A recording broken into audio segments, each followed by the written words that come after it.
When you're little, you are often asked what you want to be when you grow up. For Rebecca Thomas, 22, she has always wanted to be a teacher. So I first realized that I wanted to teach actually when I was in elementary school. I was in first grade, and I had a fabulous teacher, Miss Potts, and I just grew to see what she did in the classroom, and I really saw it. I mean, even being 6 or 7 years old. And then 2 years later, I had another teacher who we had some English language learners in the classroom, and I got paired up with one of those girls and got to help teach her English and teach her how to read and all of that stuff. So it really was nice, and it made me excited, and I really wanted to start teaching from that.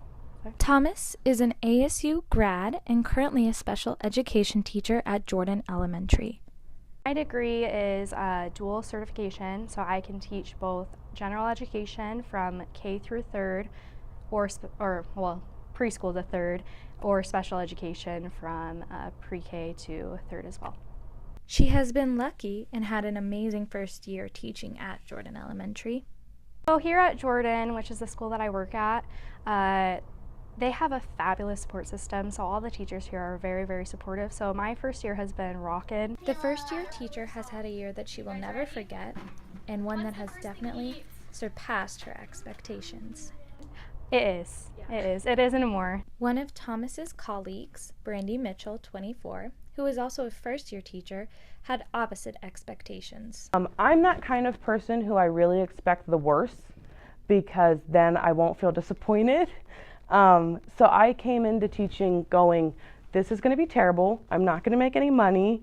I'm going to be tired. I'm going to work a lot. And I am pleasantly surprised that it's not that way. Unfortunately for Thomas's fellow teachers, they have not been as blessed with an amazing school and team as she has. One of my friends, she's teaching kindergarten, and she's in the Gilbert district, I believe, and she's having a really hard time. They don't have a curriculum in kinder, and she's 5 days a week with kids, whereas here at Jordan, since we're early childhood, we're only 3 days a week with kids, with 2 days for planning and prepping and all of that, which is awesome.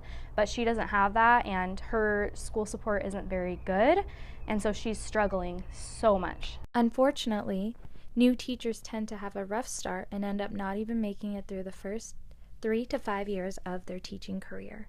Definitely. So the girl that I was talking about, she's planning on leaving that district and moving to a different one because they aren't supportive of her, and she just feels overwhelmed, and she feels like she should be getting a lot more support, especially it being her first year of teaching. Though she will not be continuing her teaching career at Jordan Elementary, Thomas will forever be a teacher. I would plan on teaching for a very long time. However, my husband and I are planning on starting our family, so this year will be the end to my teaching in the district, but I do plan on teaching forever. I'm going to have kids, and so I'm planning on teaching my kids, and I teach at church. I teach all the time, so I don't think necessarily that I'm quitting teaching, but I'm going to teach forever. Parents, as time passes, we are changing into a completely different